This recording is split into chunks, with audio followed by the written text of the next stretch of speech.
Decherd, just practically on the eve of when you were about to take off to Austin to head the Humanities Research Center, I wanted to press in a little time here on you to hit some of the highlights of 20 years working together here at Bridwell, most particularly with an interest in the rare book collection. What year was it that Gene McElvaney called us about Mr. DeBellis' collection? December 1961 was the date that he called, very near Christmas. I remember when he asked me, do you know what incunabula are? I said, well, I don't know much about it, Gene, but Decherd will. And so then you went down. I remember calling you, and you told me, I think that's awfully unlikely there would be any books like that, but as a courtesy to Mr. McElvaney, I'll be glad to go down and look over the list. What's your version of where things went from there? Well, I went down to see him, and he was actually out to lunch by the time I got down there. There was something wrong with the family car, and I had to take a bus to town. And sum up with, oh heck, one more thing to be done. But the list was laying on his desk, and his secretary gave it to me. And I looked over the list, and of course life has never been the same. I mean, one can date is like AD or BC and AD. However, I had some reservations because I thought this is either one of the greatest things that's ever happened, or it's somebody's idea of the cruelest possible joke. Because if you would take items which I never dreamed would be available in this day and age, happened to be on the list, and it went from there. And of course, the next step, as you are so well aware, was eliciting Mr. Bridwell's interest, which, because of his analytical mind, explaining to him the nature of the collection. And that, of course, took many steps, but eventually brought about the addition of the collection. Well, I remember that when you told me about the list, you both said something as you indicated that this is one of the greatest things I've seen, else a tremendous hoax or something like that. And I said, well, the only thing that I know to do is get on the plane to go out there and take a look. Well, did you meet Mr. DeBellis himself on that visit? Yes, he met me at the plane, and we started and worked through the collection item by item, and he very lovingly explained his reasons for it, for having it. He had each volume wrapped in brown paper, and he would take them out, and there was a little ceremony of unwrapping each volume. Well, how many volumes were you looking at there? Well, there were 206 titles. There were several that had several volumes, so it was 206 titles. It's simply to it's an indescribable experience to all of a sudden in a private apartment go over some of the great books of Western civilization. And it took, as well as I recall, about 2 days, 2 nights, and part of the third day before we were through. But of course, it was only minutes after seeing the first few that those were glorious moments. I remember that delightful session that we had up there in the old faculty lounge, and Mr. Bridwell was there when he made his commitment on it. You remember the several people who were gathered there, and when Gene McElvaney talking about how we're going to get the money together, and I sort of got hold of my heart, and said, well, Gene, I don't think we ought to muddy the water. I think we ought to give Mr. Bridwell the privilege of providing the money for what will be the Bridwell DeBellis collection of 15th century printing. And, he looked around and said, well, yeah, that sounds fair enough. What about $50,000 now, $50,000 first of the year? And you remember he said, now, Decherd, let's call up that man right now and strike this bargain, because he might drop dead with a heart attack. And you got Mr. DeBellis on the phone. They hit it off, and we came and they're very interesting, 2 self-made men, this Urbane, Italian-American, and this rancher oil man. But I remember when we sat back down that Mr. Bridwell said, well, now, Decherd, how you going to move those books? And I remember your very grave comment that at the time, though at the time I realized the sense of it, but it still struck me as downright hilarious, saying, well, we need to break them up into different shipments and move them by different media of transportation, for we have no right to endanger these foundation stones of Western civilization. And that was a very interesting reaction kind of all around. But you know, it never occurred to me, as a matter of fact, later on ever to ask you, how did you in fact move those books? Well, they were actually moved in two shipments, moved by Beacon's van, and arrived quite safely and beautifully packed. And so the matter again here was of great concern to me during the days between the time that they were taken out of the apartment and the time that they arrived. Today, I would have simply gone on the plane and packed them up in several suitcases and boxes and brought them right back with me. But this was the caution of a very young, of a person not particularly young, but at least anxious about that. And so they arrived, and we had the appropriate ceremony, as you recall, on September the 27th, 1962, which must mark probably the most single significant date. Now, what date was that? September the 27th, 1962, was our official ceremony at the chapel, and a very nice dinner that evening, and was the beginning of a whole different structure and choreography of Bridwell's life. So different from what it had started out, because when I came here, of course, my first dean was Dean Hawk, who said to me, when he asked me if I would come to see about this position, this is to be a new library, and is to be a great library. And it took many years and a great deal of agony to find out that if it were to be even an important library, it had to be separate and distinct from the involvements with the central library system. The very beginning, the early years, of course, was simply one of battling to make Bridwell something other than a reserve book library out of the central library. And of course, you are well aware of the many problems of dealing with the administration on this. Actually, that process had, to a great extent, been completed by the time the Bridwell Dulles collection came, but it lent both a landmark and a springboard which made possible the development of Bridwell Library into one of the remarkable smaller libraries of the world. And I don't use the term smaller in any sense other than that we will never be a Morgan library. Nevertheless, it has such stature and such recognition that it can't be ignored. And it's something more than that. We are now lenders to major exhibitions throughout the world. We are now far more recognized in Europe than we perhaps are in the United States, and certainly in Texas. Had not, however, the Bridwell Dulles collection, had it not come, then I think our whole history would have been an entirely different one.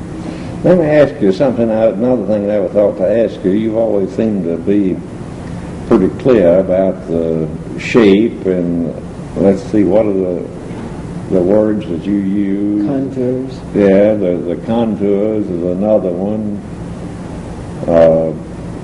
But anyhow, the nature, direction, the shape, the style, the character of a collection. To what extent does that kind of thing go on reciprocally? Did you you had to have some substantial idea about records. You got different kinds of books in the 15th century printing. I guess most of them were religious books. Yes, you see, that's precisely. Bridwell Library is the last major library. I haven't used the term smaller before. Let me translate it but it is the last established library that went the full classic route in collecting. We are it's sort of like a 1159 cultural development. There's been no library since Bridwell Library joined a rather distinguished train of great libraries that collect 15th century printing. And the reason for this, if Bridwell Library was ever to be anything other than its major purpose of serving the daily needs of the student and family, but if it was to perform its full historic performance, obviously 15th century printing is the very beginning of the whole theological enterprise, the translation from manuscript into typography. And every major phase of theological and philosophical expression had its first printing in that period, that is, of the classic foundation. When I came, one of the things that worried me, you see, I've always had this tremendous interest in early Bibles. When I came, there was nothing. And it seems to me ludicrous to undertake the full spread of theological education without at least the English, early English Bibles. And I remember how in the early years, when I used to go see Tom Harrison in Oklahoma, who had a very nice collection, which is, of course, here in the building now. And when I would think, here we are carrying on a theological enterprise of substantial merit at Perkins School of Theology without having in our collection a Coverdale, a Tyndale, or even a good 1611 King James. And all the more reason, of course, from the total spread. And there have been many days that I simply want to stand on stop the building and say, everything stop. Listen, today there came into this building the first printing of St. Thomas Aquinas Summa Theologica, 1467, or the Jensen Eusebius, which is the foundation of practically every major modern typeface that you use in your books today. But of course you don't do that. But you know, when you go to town, you drive. People pass you very quickly, and you think, how sad, they have no incunabula in their lives. And they don't even know they don't have any incunabula in their lives. So this has been part of my inner meditations as I've looked into it. To what extent did the Bellis collection contribute to your own conceptualization of the formation of collections, or did you pretty well have in mind already ahead of time the shape the collection ought to take? I had in mind quite clearly the contours that would be if Bridwell Library was able to break out of the mold of being a general theological library. Now, mind you, that is no consolation prize. To be the best to be a good theological library without the historic foundations is a very good and a major task, and one which we've carried on and which has occupied far more time and energy than the building of the foundation supporting it. What the coming to Bridwell de Bellis collection did was to show you that dreams can come true, that the whole structure of not only the current paperback and not only the current academic investigation, but if you can have it from the very beginning, then there are many possibilities, and it is the enrichment of the whole contemporary enterprise is completely and beautifully enriched if you have the historic background. You know, an awful lot of things I'd like to ask you, but I think one of the most important things would be with reference to some of the specific collections here, for you simply to talk about them for a while on your own without my coming in with questions. Glad to. One of the effects, of course, and one of the responsibilities of having a collection is the communication of it to the academic world. It's simply the same communication that is true of any type of scholarship, and certainly the tools of scholarship. It's not only having them, but it's the communication in the proper form. Research is not research until it's adequately published so that it's available to one's peers. Likewise, as Bridwell Library has had an extensive program of publication indicating to, many times to its fellow librarians and libraries, what is present. It's a continuous program, and actually that's a substantial part of the bibliographic enterprise, particularly in the field of special collections. And so this represents something of that which was precipitated by the coming of the Bridwell de Bellis collection. This is the catalog of the Bridwell de Bellis collection, which received an award, by the way. I remember it with what pleasure and how unexpectedly it was that a chap from the publications office or someone up on the Hill called and said that at the last moment someone had thought, why not enter these things? I didn't even know that they were being entered, and they won, I think, 3 graphic arts awards, all of which I very carefully wrapped up and took one night when this was the beginning, by the way, of the end of Mr. Bridwell's life, the beginning of his period of illness. And he used to call and say, like 3 o'clock, come up and have supper with me. Well, going up and having supper with Mr. Bridwell at that time, the roads weren't as straight as they are now, and it was a heck of a drive. And when he was pathetically eager to talk about the books and about the library, and it was one of those suppers that he turned to me and he said, I'm not leaving you any money to do your work, but I'm leaving you in good hands. And how truthful he was. The Bridwell Foundation has very carefully fulfilled that mandate and will continue to fulfill that mandate as long as it functions, I'm sure. Well, anyway, we had a festivity, of course, I believe, to a certain degree in bibliographic histrionics, and one of the pieces that simply a piece of ephemera that created more interest than almost any other, and I think this is the one copy we have left other than one that is framed, but it had to do with the particular celebration we had on September the 27th, 1962. Items beget items. This is the great interest-bearing quality of great books. And very shortly thereafter, Everett and Helen de Gollier gave us our copy of the Nuremberg Chronicle. What we've tried to do over the years is to keep a record of each item, and we have I think 3 shelves of bound volumes in the vault, which tells the record as one comes along. And the coming of the Nuremberg Chronicle, of course, to have a Nuremberg Chronicle is always great fun. And at that time, Professor Ortmeyer, Mr. Carney, myself, and I believe one other of my colleagues joined in a little symposium one evening. It was published in the Perkins Journal, and even to this day we get requests from people who are collecting the Nuremberg Chronicle, primarily, I think, for Professor Carney's article. However, Mr. Ortmeyer's analysis of the woodcuts was a rather pleasant one.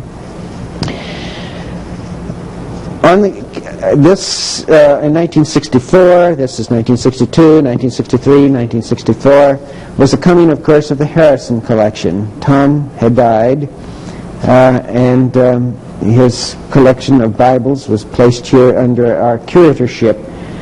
They're still owned, the collection is still owned by the Harrison Trust, which maintains a portion of Mr. Harrison's estate for the support of the collection, and a service of thanksgiving for the divine word, structured by Professor White, at which time Professor Carney read the preface to the Coverdale Bible.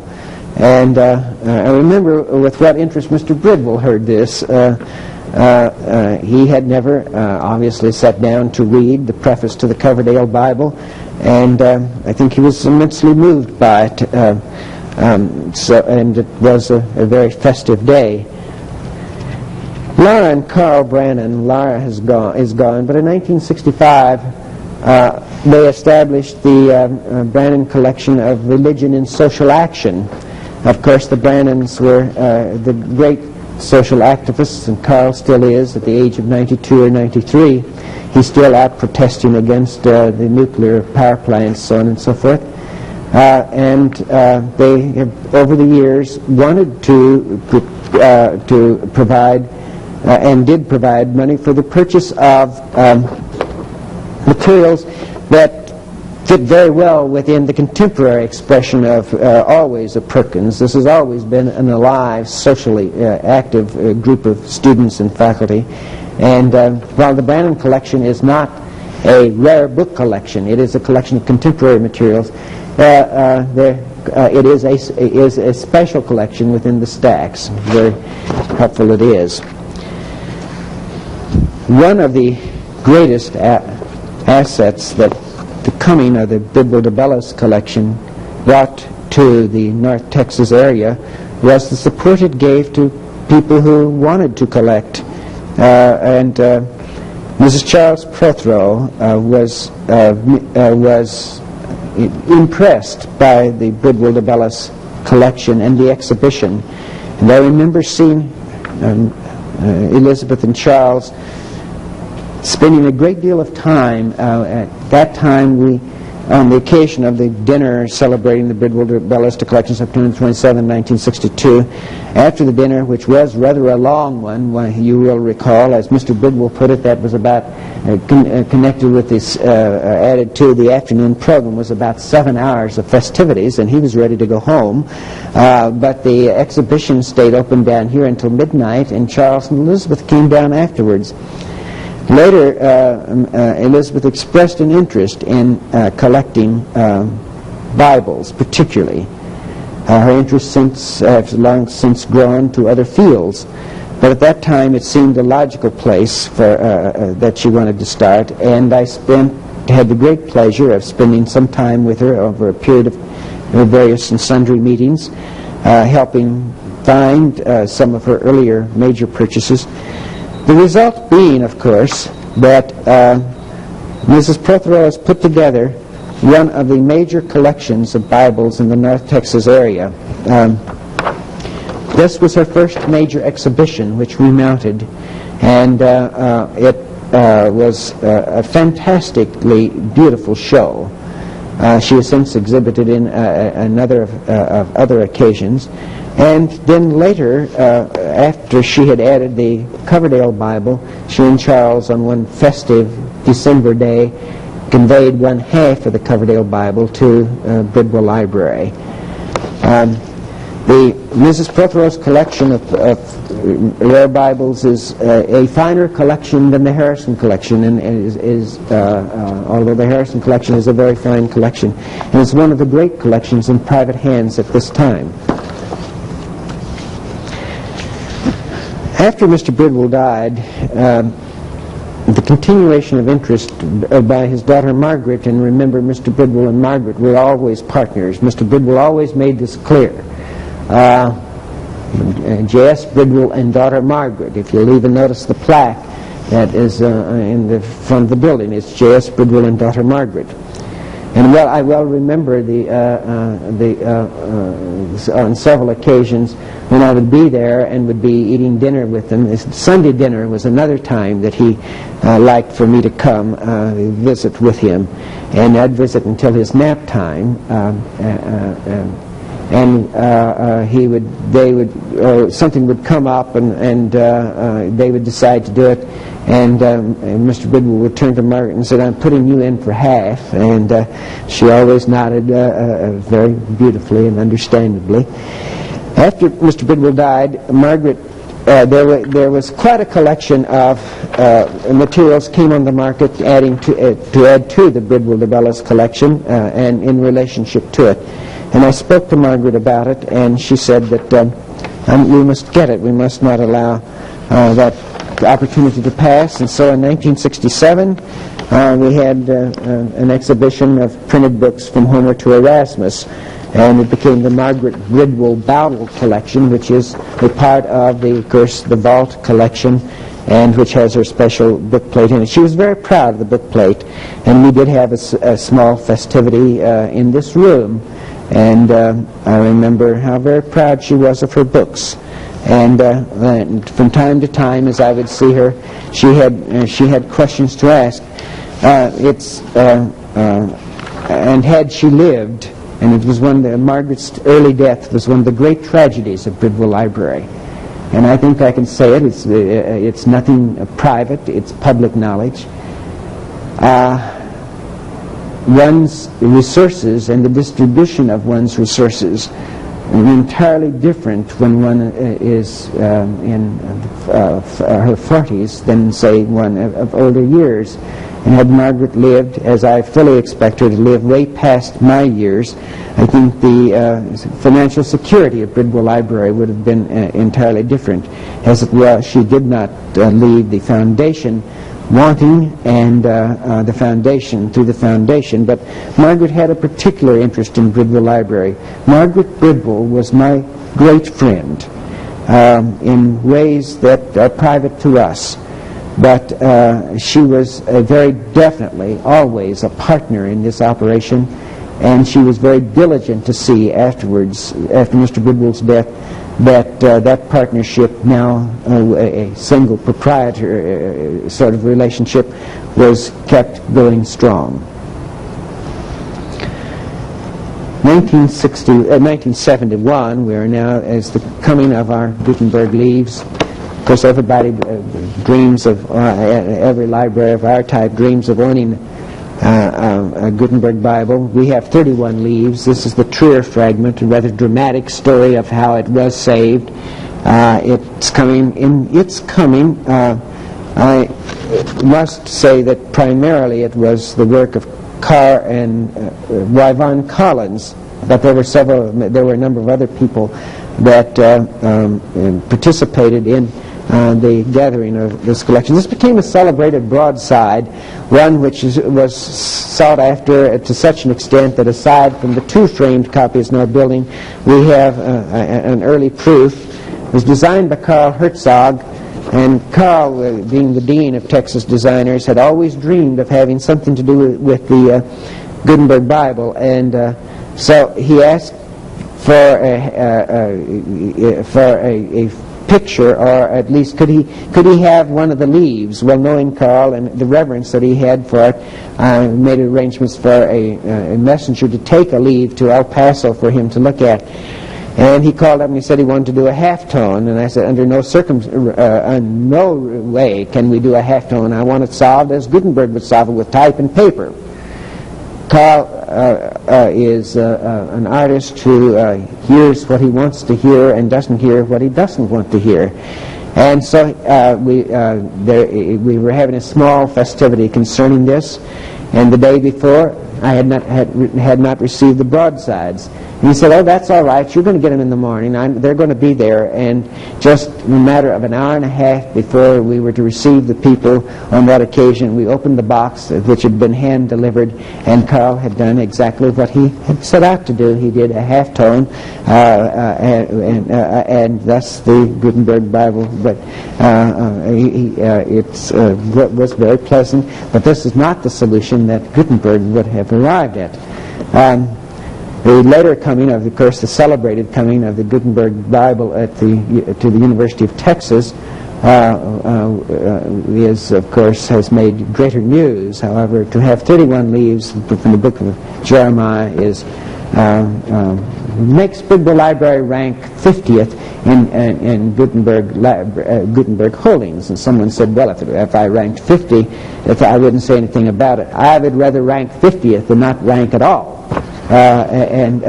Because a single Gutenberg leaf is worth a great deal of money, both on the market. It is worth far more, a great deal, in its expression of the heritage, cultural heritage.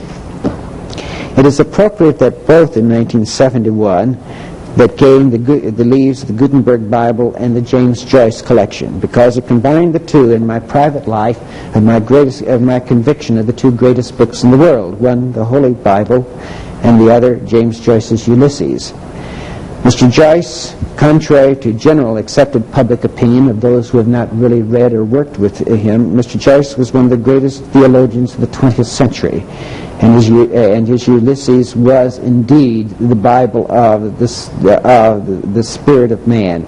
It put into literary expression what Freud had found out before in his investigations, but it went far beyond that. It was, of course, indeed, the language of the Bible structured a whole civilization, so indeed the language and the linguistic experiments of Joyce, of course, have simply not even begun to be totally worked out. I had always hoped, I always had these Walter Minty visions, and I had always hoped to be able to finish something which I started years ago, and hope that I wanted to offer as an elective or even as a 3D course in the relationship of Joyce and the Spirit, or the theological stance of Joyce. Father Moon, the Jesuit historian, is the one that has done the most on it, but I've always felt that he, because of his particular stance and of Joyce's particular stance against Jesuits in particular, that Father Moon's work needed to be balanced by a Protestant Irish approach, and I'm an Irishman. But of course, I'll go to heaven and will not get it done. Nevertheless, that it's really one of the major Joyce collections in the United States. Later, and this was given by my longtime friend. This is the only surviving broadside that we have left of it. This was given by my longtime friend Violet Hayden Dowell. Mrs. Dowell was a sub-librarian at the Dallas Public Library for years. I met her, one of the first people that I met, and Violet is still living, although lives in retirements, but comes to our parties. And she shared my interest in Joyce, and she had made her collection of Joyce over the years, and that was the nucleus on which was later added the Linewell collection. And so the holdings of Joyce are tremendous. I might say that there is a posthumous sort of relationship with Joyce. Someone told me the other day, if you don't quit saying, had I lived longer, I would have got such and such done, that was said, and I had not realized that I had been using that phrase. I meant, had I stayed here longer, that I would have been able to have brought off the thing which I think would have ranked in my own mind as important as anything that I've been done, and that is the purchase of James Joyce's Trieste Library. Well, I did arrange the purchase of it. I did bring it off, but it was done in terms of my future commitment to the Humanities Research Center.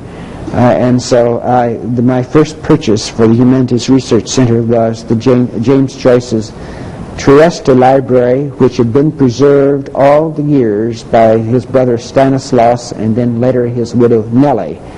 Of course, the relationship between Stanislaus and James were very strange, but the making, literally the making of Ulysses was contained in that collection, which it's my intention that it shall be shelved in the walls of my own office when I get to HRC next Monday.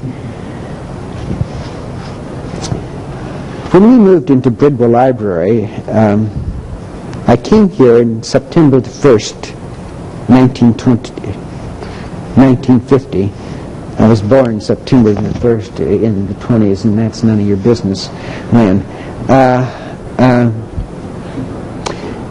When I came, the library was in what is now Florence Hall on the second floor, and my chief role at the beginning was, of course, to get moved here into Bridwell Library, and I must say that I had nothing to do with the design of the old section of Bridwell Library.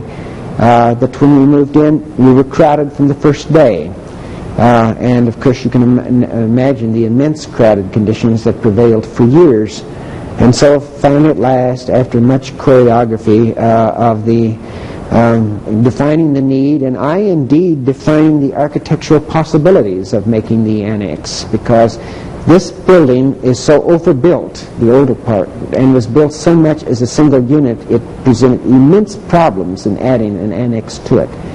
And Dean Quillian and I took an architect by the hand and took him to Europe to show him some of the things.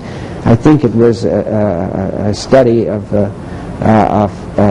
something of a lost cause. I'm convinced that it's very hard to educate Dallas architects.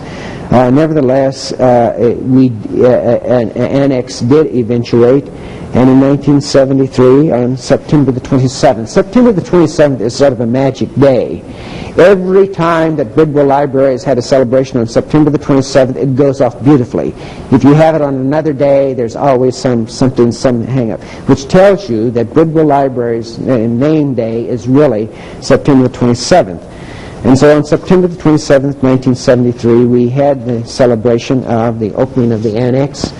We had a stunning attendance, although we've had stunning attendances at most of the things that Bridwell Library has. And on that occasion, we did a keepsake, which has now become quite a celebrated one,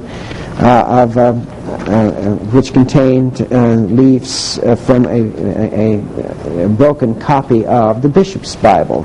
And it was all done rather nicely. Even the slipcase has handmade marble paper covering it. It was a very festive day.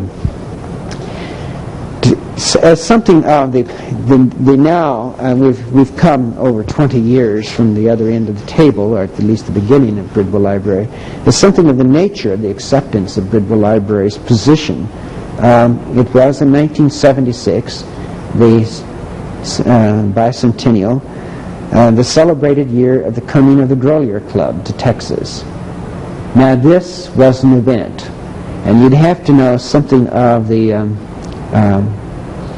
rather urbane, provincial, urbane attitudes of the Grolier Club toward anything west of the Hudson, that they chose to come to Bridwell, and I was, of course, the chairman of the Texas tour.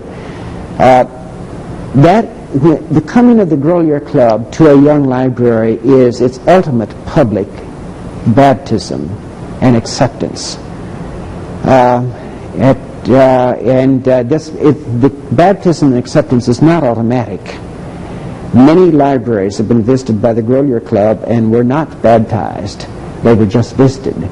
But the coming of the Grolier Club here, I well remember the situation, that horribly wonderful and overwhelming day.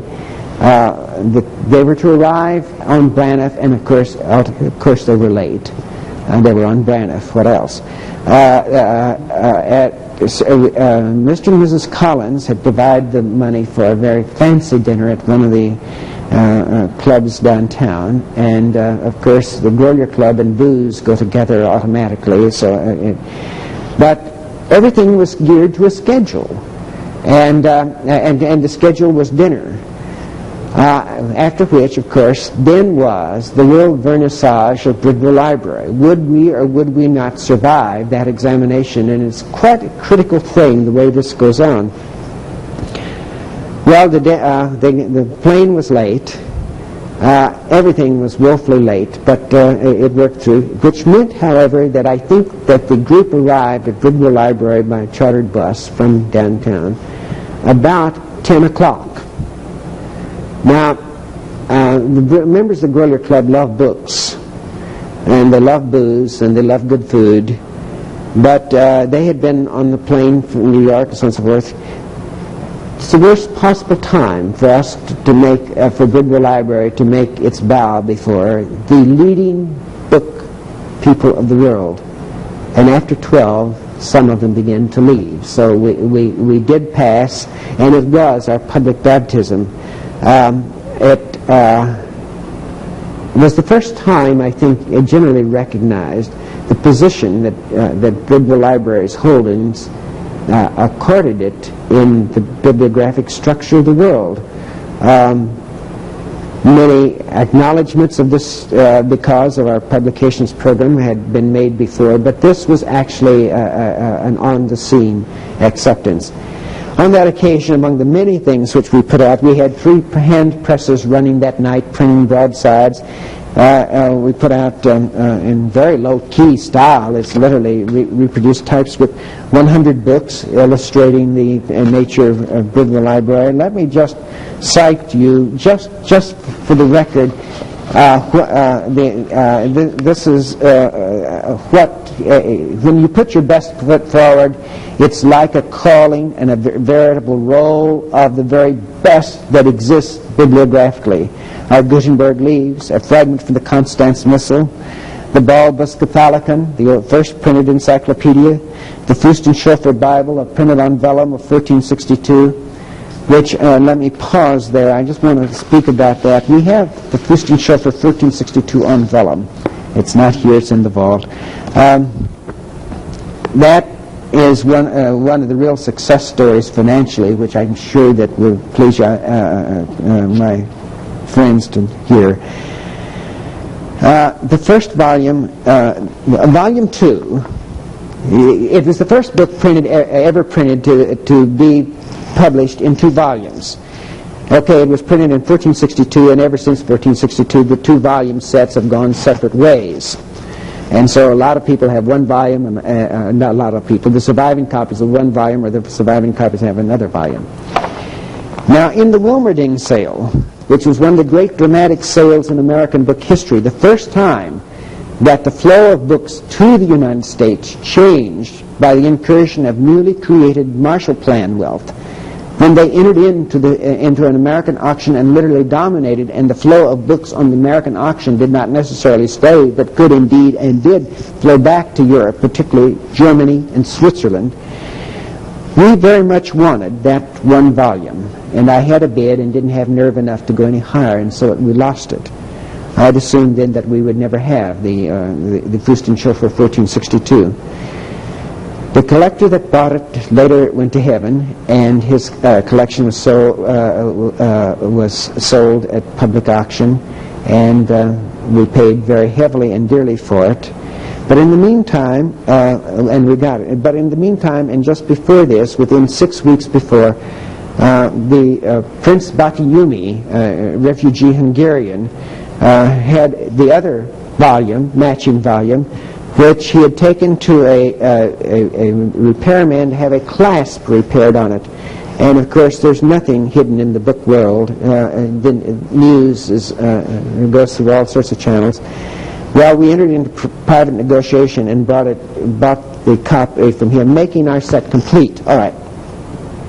Altogether, we paid a tithe for the set, which Krauss later, the celebrated antiquarian dealer, years later, found a complete set. He offered it at $350,000, and our total investment was less than a tithe of that.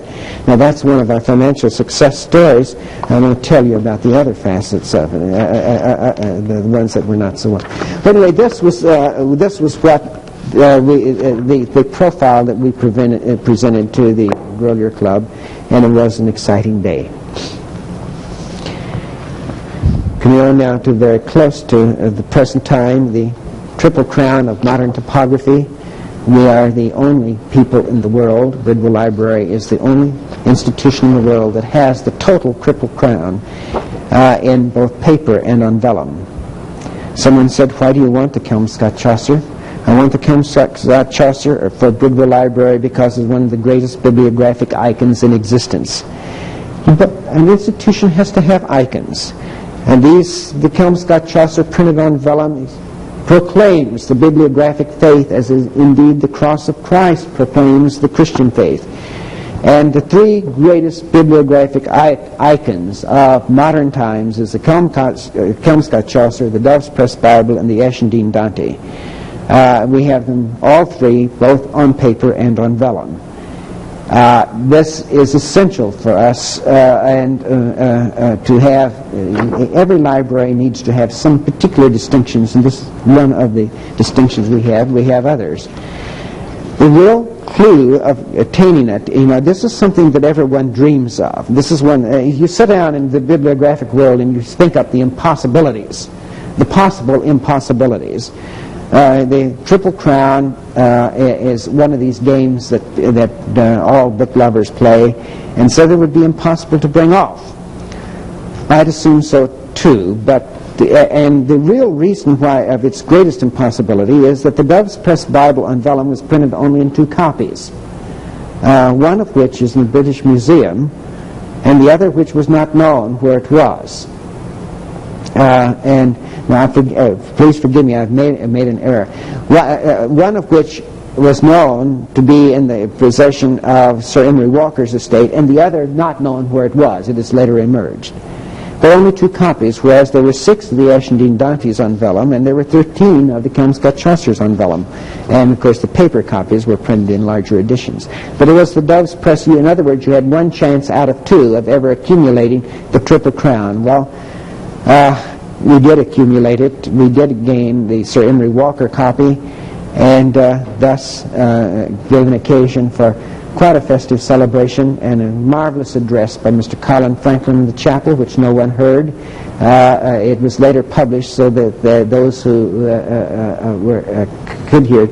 But you see, the reason it didn't go off, the celebration was not held on September the 27th.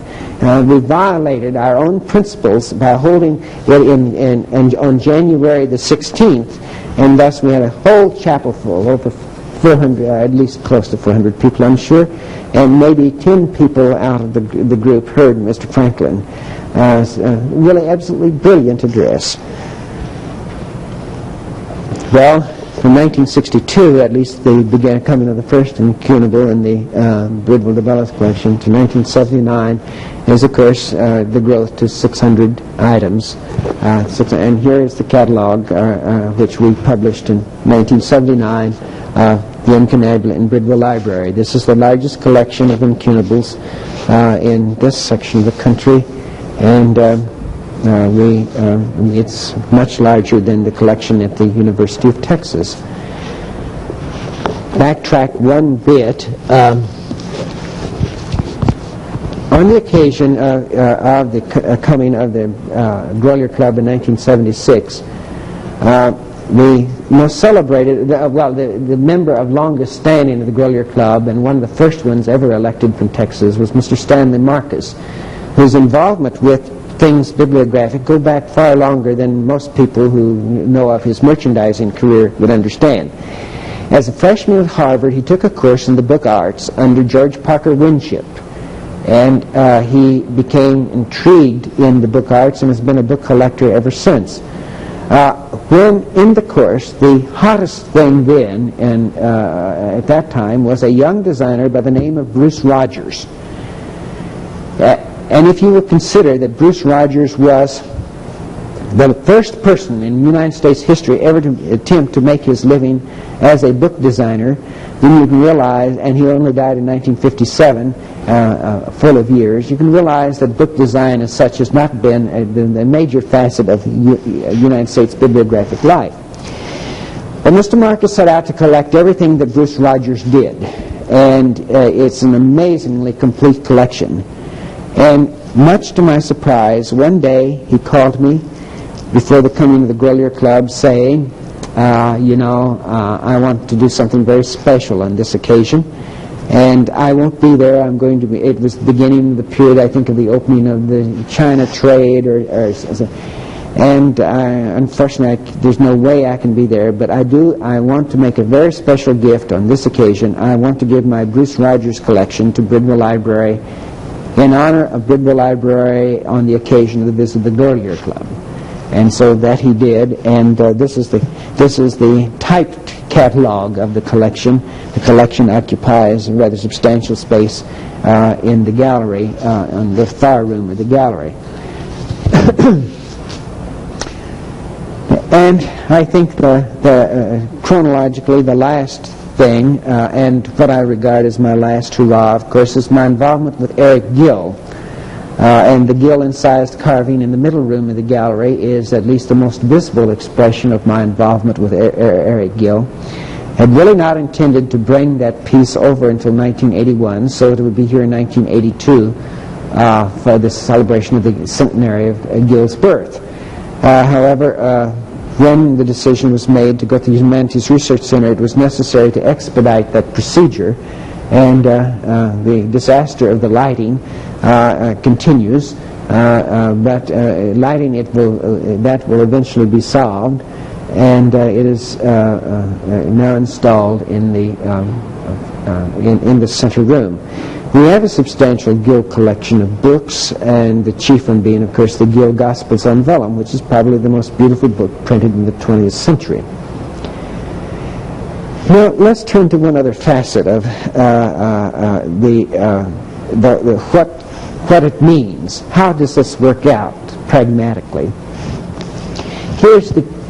In the Bridwell DeBellis collection, probably the greatest single book was, and I say this with a degree of diffidence, all of them are great, but the standpoint of the qualities of the book arts, the 1367 City of God of St. Augustine, De Civitate Dei, the first printing of the City of God, of which there were 19 printings in the 15th century, of which we have 15, but this was the first one, 1367. All right. Now, in topography, there are two centuries, the 15th and the 20th. Because what happened is that in the first 50 years of topography, all the canons of typographic taste were established, and nothing took place. Gradually, with the spread of printing, it was a decline. Topography is one of these Edenic situations where perfection is at the very first, and then there's a great fall and a long-lasting fall. And so, at the end of the 19th century, in the first reaction against the incursion of machinery into the typographic arts by such people as William Morris at the Kelmscott Press, Emery Walker at the Doves Press, and St. John Hornby, the Ashendene Press, it was done on, as any Renaissance, is done on a recovery and a restudy of the typographic principles of the 15th century. Martin Luther said in the Reformation, we will get back to the apostolic faith. So William Morris, St. John Hornby, and the others at the end of the 19th century and the beginning of the 20th century said typographically, we will recover the great typographic arts by getting back to the patristic period of typography, which is, of course, the 15th century. What it means is that all major advances in the art of fine typography in the 20th century have all grown directly out of this rootage. This is the soil of the 15th century. No 15th century typography, no Renaissance in the 20th century. And this particular book, this very copy, was one which William Morris of the Kelmscott Press was working on the day he died to design a font of type based upon it. Mr. Morris did not live to finish it. It was owned, it was his copy, the Library of William Morris, which makes it of such hallowed associations. William Morris is to typography what St. Paul was to Christianity, or what Martin Luther was to the Protestants. He was the one that elicited the principles. Now, you may not like, on first glance, a lot of Morris's work, but he elicited the principles of what are involved in fine typography from his study of 15th century typography. Well, it remains significantly enough for us that it was St. John Hornby of the Ashendene Press which went ahead and had the Subiaco type developed on the basis of this particular type style, and to this on this day, Bridwell Library is the sole possessor of the right to print on the hand press, which is in the far room of the gallery, the Subiaco type, which we have, developed by the Ashendene Press from this type style. And it was the first major first major rare book that came to Bridwell Library. I don't know how you would try to develop a choreography or a scenario that would so completely tie together symbolically what happened afterwards. Everything that has happened typographically in Bridwell's fine collections can be traced almost to this single volume. And if we had ours and lots of diagrams and blackboards, I could show you even more overwhelmingly how this was, this is literally the scent of the dove of the Holy Spirit, which brings out and is the foretelling of what was going to happen. I didn't know it was going to happen that way. And what a revelation to discover, but it was one of the remarkable pieces of our time. The other facet of our collection is, this is the 1370 Jensen Eusebius, the most celebrated typographic style because it's Roman. Obviously, the Subiaco is transitional between Gothic and Roman. Every major typeface today, other than sans serif, which was Gill's contribution, and sans serif is not based on historic principles, but every major historically based typographic face today is based on the Jensen Eusebius, this book, the type of this book. I have always had great fun and pleasure in pointing out that this is the copy of the first printing. But just to show you, from Jensen in Venice to the King Ranch in Texas, for when in the 50s the great 2-volume work of the King Ranch, which is over there in the Ferguson and the White collections. We have 2 collections of Carl Herzog. But when they were designing the book, it was printed in what? Centaur type. The type that Bruce Rogers of the Marcus collection, but it was on this style from which Centaur was drawn. Mr. Rogers said, and I paraphrase, that it is possible to think that someday a more beautiful font of type may be drawn, but knowing mankind and after many years of examination, I am convinced it cannot be. And of course, the comparative was the Jensen Eusebius. Daniel Barclay Updike, a proper Bostonian, probably the coldest duck that ever wrote, but yet that's unfair, really. He was just a Bostonian, and they can't help it. Said he was not wont to wax enthusiastic about anything or anybody, said it is the greatest typographic work that was ever done, the Jensen Eusebius.